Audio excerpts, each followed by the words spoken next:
Hi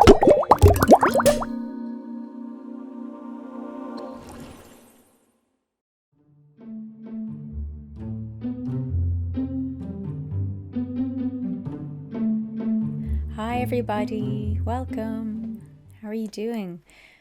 This is an ARC workshop and my name is Duffy and I'm an artist and this is my art studio. Welcome. Today we are going to be doing a lot of drawing, but you might just take a moment before we begin to have a look around and just see is there anyone wandering around who might like to take part with you, maybe some siblings or friends, or maybe even one of the adults in the house might like to do it with you as well, because I have a feeling that you guys might enjoy doing this workshop together. To begin, I thought I would tell you a little bit about what has really caught my interest recently. I am very often in Dublin city centre, walking across Capel Street Bridge, and I can look down on the River Liffey. And when the water is low, there are some muddy riverbanks that appear at the side of the river. And the odd time I have seen a man down there with Wellington boots on, very prepared, a bag in his hand, and his eyes are laser focused on the ground in a way that just makes you think that he is definitely looking for something. Well, as you can imagine, this has made me very curious over the years. But recently, I was lucky enough to spot him coming towards me on the street. And I recognised him because of his Wellington boots and the bag in his hand. And I just said, I have to ask. So I asked him, what is it you've been doing down there? What have you been looking for at the banks of the river? And he said, aha, my favourite hobby. I go down there looking for things. And I said, have you lost something? And he said, no, things that other people have lost. And he put his hand in his bag and took out a big muddy pile of pieces of metal and all sorts of things in his hands. And he picked out a few of them to show me. And they were old coins. So some of these coins were maybe 20, 30 years old. Some of them were 60 or 70. But his favourite were a lot older than that. Some of these coins went back over 100 years and had been lost by people and buried in the riverbed. So what he does is he brings them home, gives them a wash, and then he puts them displayed around his house. And I just imagined you'd walk in the front door and you would see coins all over the walls, coins behind every door. Every door you'd open, it'd be another room full of coins everywhere. And he did say it was a little bit like that. And he's not the only person to collect things to such a degree that they almost have their very own personal museum in their own houses. Have a look at this collection in Japan. This was collected by somebody, and you can kind of see by having a look pretty quick what we're looking at. It is a collection of rocks, and I don't know, what do you think makes them interesting? It doesn't look like it's anything to do with the colour, but maybe it has something to do with the shape. Have a close look and see if you can see it. This person looks for rocks that have what looks like human or animal faces. They have so many of them that they put them in glass cabinets and they filled rooms and rooms and rooms until they opened their very own museum that you can actually go and visit and have a look at all these rocks with faces that they've collected. And they're not the only one. I found a lady in Norway who one day when she was walking, she was about to step on something and she stopped, picked it up and she saw that it was a paperclip. And she immediately felt like this paperclip was very lucky. So she put it in her pocket. And from that day on, for no reason apart from this lucky feeling, whenever she saw a paperclip on the ground, she'd pick it up and put it in her pocket. And eventually she started bringing them home and sticking them up on her wall until she had hundreds of them in her house. Now we're going to go to America and we are going to meet Barbara. Barbara collects tiny and miniature and very small chairs. And again, she's collected so many of them, hundreds in fact, that she opened her own museum in Georgia. And you can go and visit it and you can have a look at these tiny chairs. And this leads me to you guys.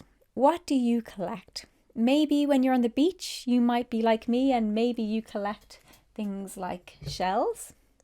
Maybe you collect rocks or gems, or maybe you collect toys. You can see my kind of personal museum here behind me. It's not very big, but it has a lot of different kinds of things in it, including one thing that I love to collect, which is tiny plastic animals. Now, I don't know exactly why I collect them. I just really like them and I put them around the place so I can have a look at them. And that is the theme for today's workshop. What do you collect? Have a think. It's time to have a look at the materials we need and gather up a few objects for us to draw. What you will need for this workshop is some paper, any colour, any size. A scissors may come in handy. Something to draw and colour with, which could be pencils, some markers. Maybe you have a watercolour set or some chalk pastel, or you're just your ordinary trusty pencil. And then 5 or more objects that you have collected.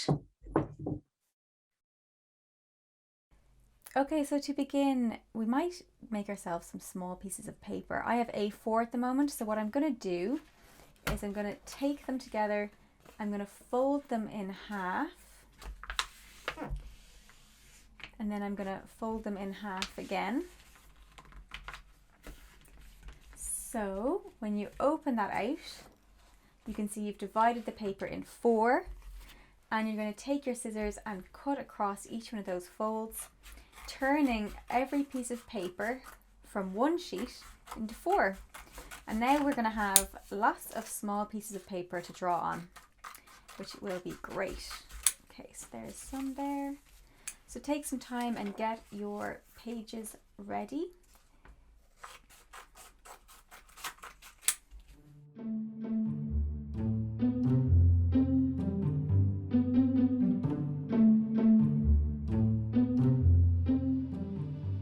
Once your paper is ready, just take one sheet, something to draw with, which could be a pen, could be a marker, pencil, whatever you like. Take one of your objects. In my case, I'm taking the shell, and have a very close look at it. Really inspect it. Look at the colour, look at the shape, look at the texture. Take it all in from every angle and look at it as if you're almost looking at it for the very first time. And then what you're going to do is you're going to hide it. So put it away somewhere that you can't see it. And the first drawing we're going to do is going to be a drawing from memory.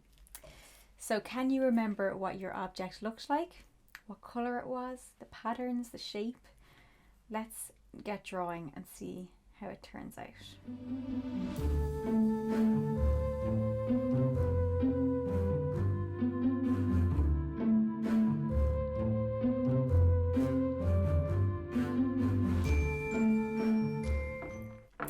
If you've done one drawing, you can think about your object again, and in your mind, the way you're turning it in your hands, turn it in your mind and see, can you find another point of view, another angle to draw from, and do another drawing.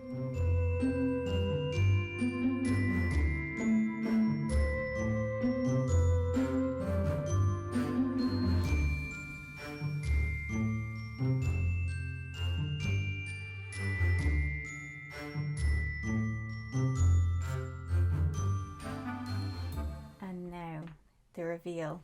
We're going to pick up our object which was hidden from us and take a very close look at it again and compare it to your drawings and see, had you remembered it well, or was there things that you had forgotten or not really noticed before? So for example, there is some colour on the shell that I definitely hadn't noticed, some orange there. So have a look, compare and see if there's any difference there, things that you're surprised by.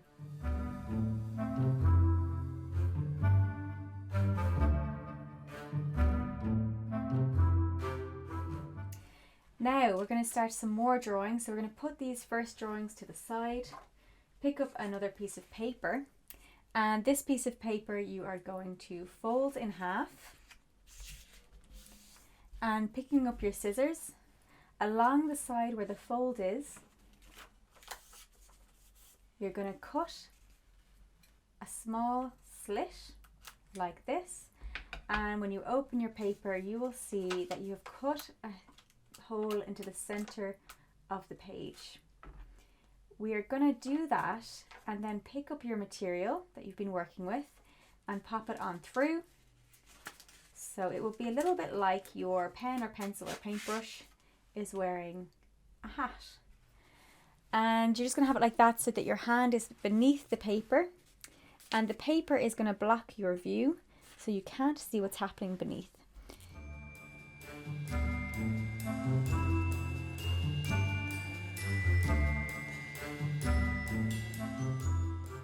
Now we're going to take a piece of paper and put it down. We're going to have our pen or our pencil there and we're going to draw our object. This time we're going to look really, really closely at it in front of us and we're going to put our material down on the paper and never lift it. Just keep continuously drawing. You won't be able to see what you're drawing, so get started now. This is called blind drawing and you can see why.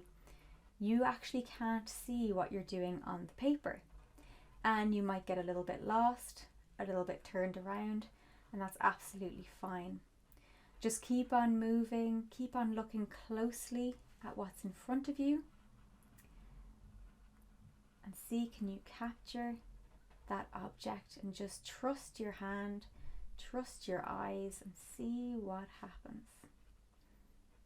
And now this is just a short one to get us going. You can lift your material and have a look and you can see that I have done a very squiggly piece of drawing, which you can see kind of where it comes from a little bit, but it's quite abstract, quite different.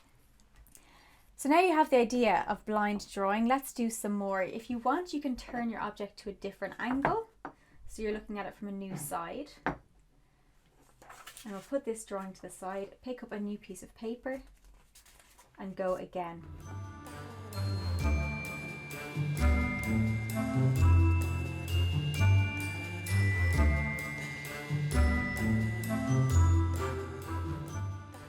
Okay, let's go.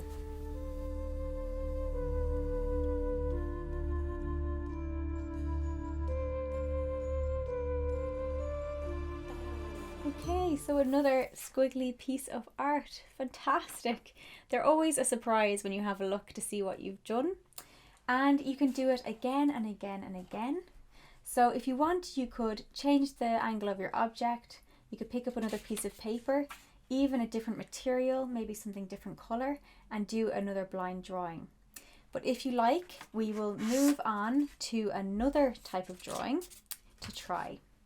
And this one, what we are going to do for this is, if you usually draw with your right hand, you are going to draw with your left hand. If you usually draw with your left hand, you are going to draw with your right hand. So you're using the opposite hand.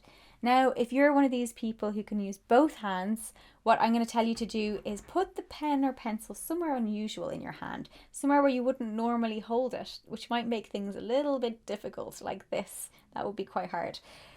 You can use the same object or pick up a new object. I think I'm going to pick up something new. And because I'm right-handed, I'm going to use my left hand. And we're going to start drawing the object in front of us and see how you get on. You might find that you need to move a little bit slower than usual to give your weaker hand a chance.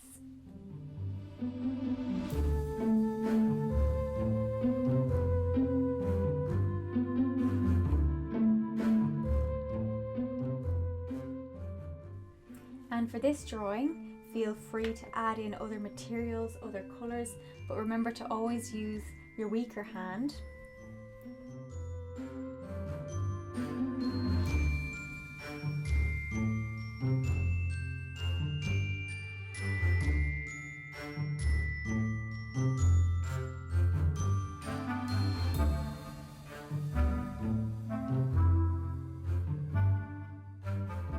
So see what you've come up with. This is a great exercise to try with lots of different materials. So you might like to do this again with the same object or another object, but using something different. So for example, I'm going to do one more, but this time I'm going to use a paintbrush and some ink and see what happens. I have a feeling it might be a little bit messy. Let's see. So I'm going to use the same object. I've got some ink and I've got a paintbrush and I'm using my left hand. So keep on going, draw your object again.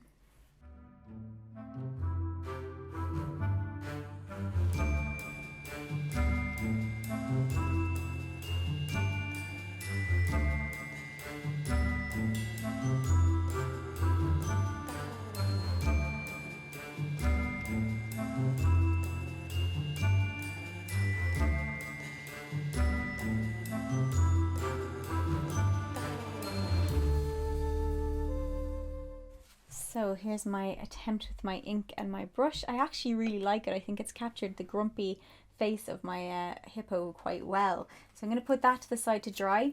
If you like, you can do this a few more times to try it out with different objects or the same object again. So the next one we're going to do is really fun. We're going to take a piece of paper again, and this time we are going to draw with two hands at the same time. So for example, I could take a red color and take a green color, and I'm going to draw this, both hands moving at the same time on the paper, and try and complete my drawing with both hands working together equally. So give it a go, see how you get on. You might find again with this one it could help to keep your pencils moving continuously on the paper without lifting them from the paper. And you may also find that while one hand takes over, the other hand forgets to move, and then when the other hand moves, the other one forgets to move. And it's a little bit like a dance or maybe a battle between the two hands. And you're trying to get to a point where your hands are almost working together in synchronicity.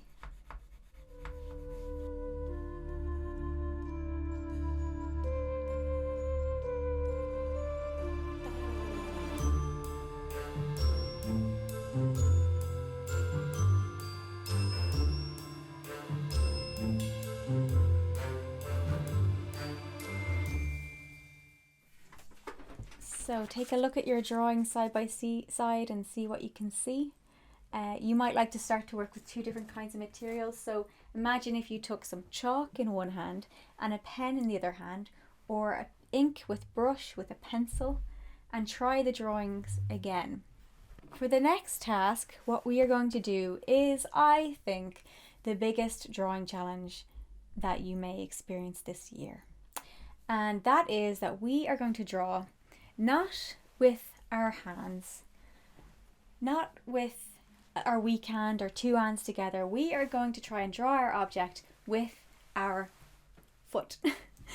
So let me tell you how. I'm going to have to move location, because what you're going to need is a chair to sit on and your materials with you and your object to draw. So let's meet back in a second. Okay, so here I am. I have my chair set up here. I've got this board down here, has my paper on it.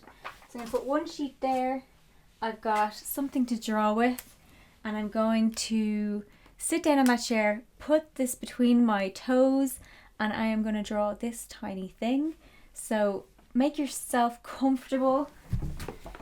Make sure you're sitting somewhere safe, and see what you can do drawing with your feet.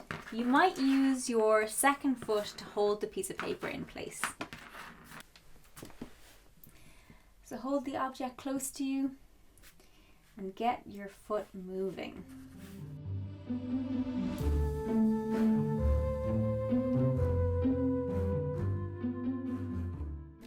Okay, this is my first go. Here you can see I had some success in actually making marks on the paper, but it was tricky, I have to say. So try it yourself. I'm going to try it again, but this time I'm going to use a different material and see what happens. I'm going to turn my object to a different angle so I can have a look at a new side, and let's go again.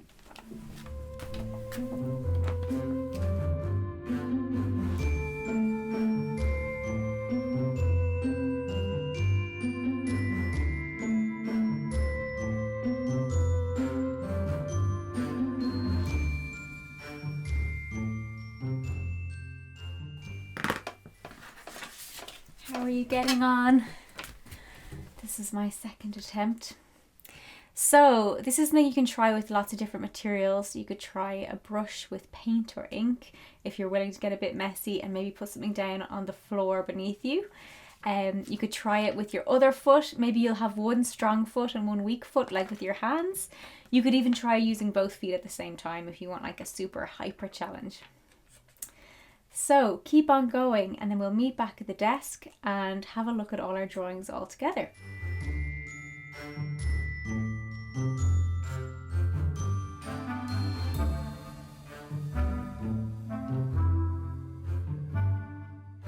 Alright, I'm back. I have my 2 drawings that I've just done with my foot to add to my collection.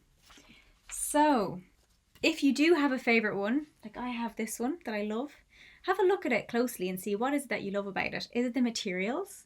And if it is, maybe you should use those materials some more. Or is it the way you were drawing? So that one was with my left hand, my weak hand. So I'm thinking maybe I should try doing that a bit more, and especially with the ink and brush. So you can learn a lot from these drawings, and you can do these again and again and again, drawing all the things around you. It's something you can do when you're on a journey in the car. It's something you can do wherever in the world that you are. So I really hope that you enjoyed doing these drawings today. And I hope you will continue drawing, and to see you again soon. So thanks a million for joining in today, and see you next time. Bye.